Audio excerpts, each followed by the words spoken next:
Hi, I'm Mark Cleghorn. Welcome to my series on a portrait lighting workshop, where each film we're looking specifically at a type of image and how we light it and get the best results.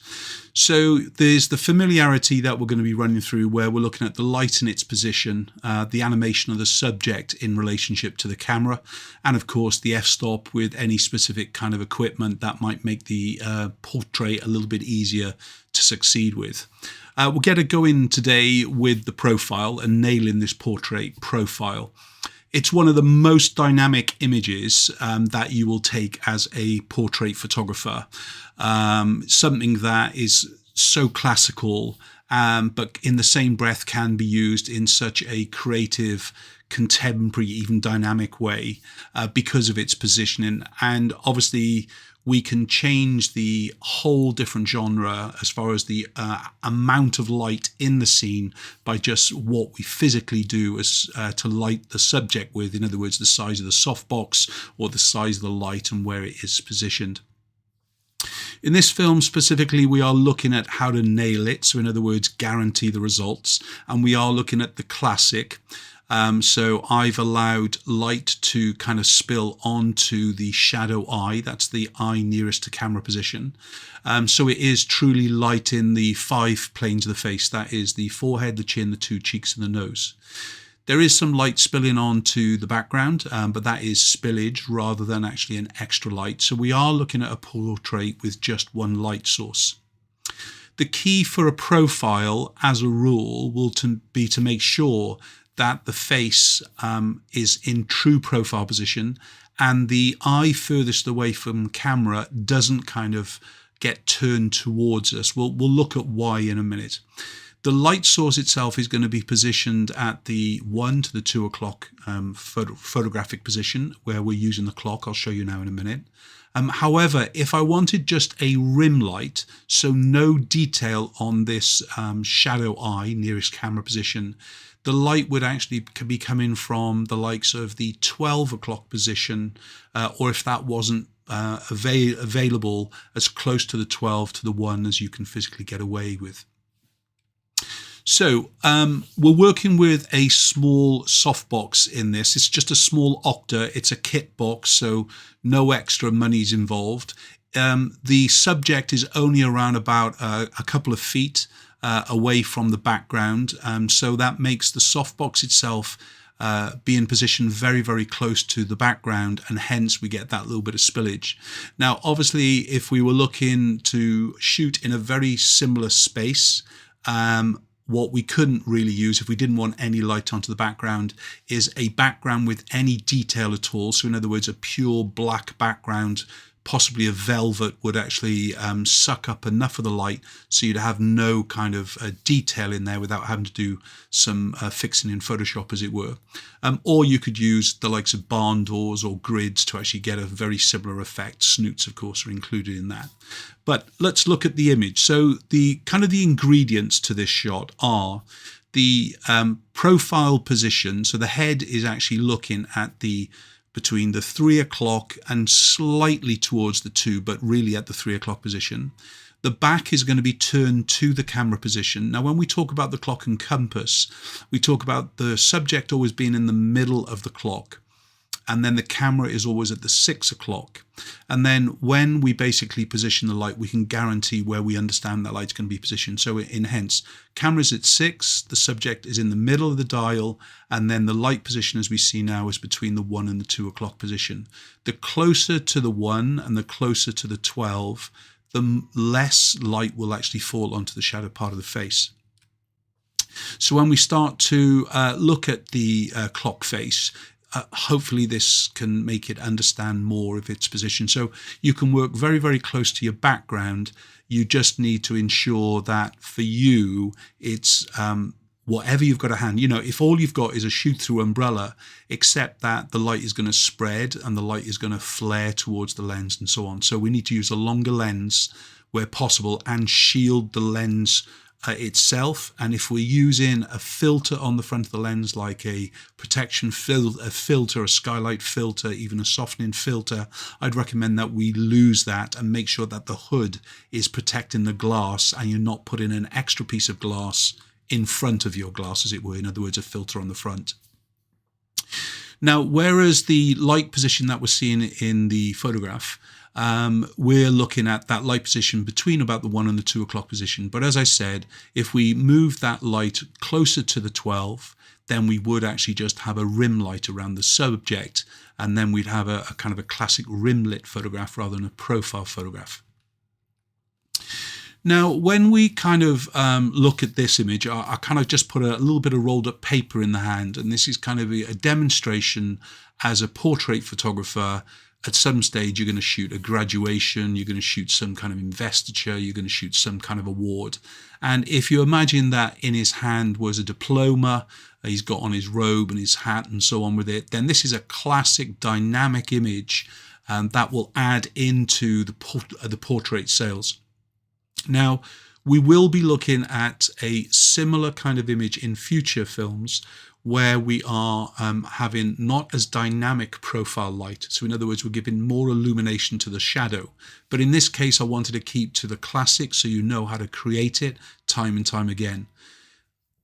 When I talk about the classic, we're talking here about low key to mid key. In other words, we've got dark clothing against a dark background, so that is in the lower key of grey. Whereas I could get a very dynamic effect in a high key scenario, i.e. the background could be lit but only a snoot coming onto the subject, which would mean his back would still be black to us, almost like a silhouette effect, and we would still create ourselves a very, very dynamic image. So just don't think about the technique I'm showing you. When you kind of get your lights out and you start to practice, whether it's with a studio flash or with a speedlight flash, you can recreate these images, I guarantee you. But once you've done that, try and play around and find the style that you're kind of morphing the kind of the profile, the classic use of the profile light into fitting in with your kind of genre or your style of photography. So you can see here with that light at the 1 o'clock, we've got that spillage of the light coming onto the shadow eye, which is, remember, the one nearest to camera position. If we were looking to give a true Rembrandt profile, we would need to take the light up higher in its physical position. As a rule, we tend to actually, in a portrait, put the light height to give a catch light in the eye at around about the 2 o'clock position if it's coming from the subject's right-hand side, or the 10 o'clock position if it was coming in from the left-hand side. Remember, that's from vision to camera. So in other words, if I walk and I stand in front of his nose and I look towards him, I should see a catch light in his eye that is at the 2 o'clock position in the height of the light.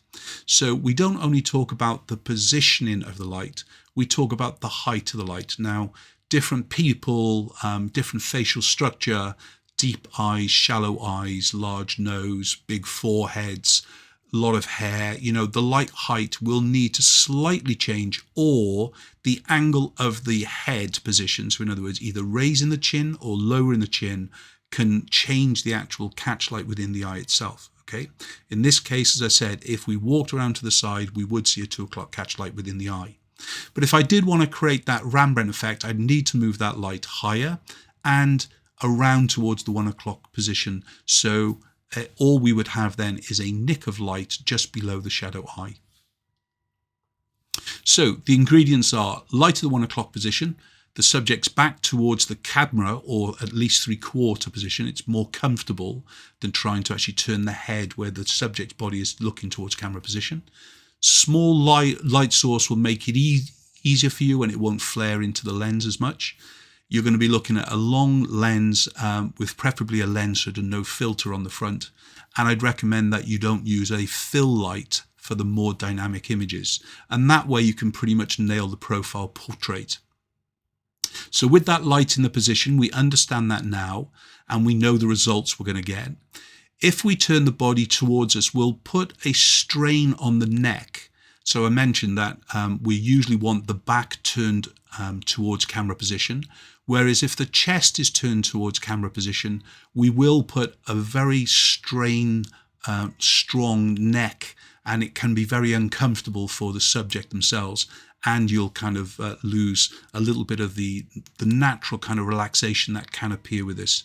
As far as the animation is concerned, again, bring a little bit of a tilt or an angle to the photograph if possible. That can be done with the animation of the pose. If you get the subject to lean onto, say, a table or onto the back of a chair, just to change their angle of body, but remember with the back of their body towards camera position. Or we can, of course, tilt the camera a little bit, giving a bit of a Dutch tilt to kind of change the angle as well. So back to the back position, face looking towards the 3 o'clock, lighting at the 2 to 1 o'clock position. However, if we start to bring the nose towards camera position and we start to see the visibility of the eye, which was furthest away from camera, we start to lose the detail on the shadow side of the face. That's the part nearest to camera, of course, because now that light that was spilling on is now being kind of flagged off because obviously the position of the head. Plus, when the nose breaks the line of the face, that tends to increase the size of the nose and tends to be less sympathetic to the face and is hence called attraction. So in other words, you know, our job as a portrait photographer is to bring out the best of the attributes of my sitter, perhaps, in the classic form. So I need to make sure that I'm not exaggerating. So as a rule of thumb, we need to ensure that in the profile position, the nose never cuts the line of the cheek and we never see the far eye. If we continue to turn the head around and we maintain the nose within the cheek, we will minimize, as you can see, the size of the nose now. That has changed completely from the last image, like we can see here, where it looks bigger than it is. But we're still getting this eye into the position. Now, technically what we're looking at now is a 3/4 or 2/3 face portrait, but it's being lit with a profile light. So we will cover the 2/3 or 3/4 face profile in a future film, I should say.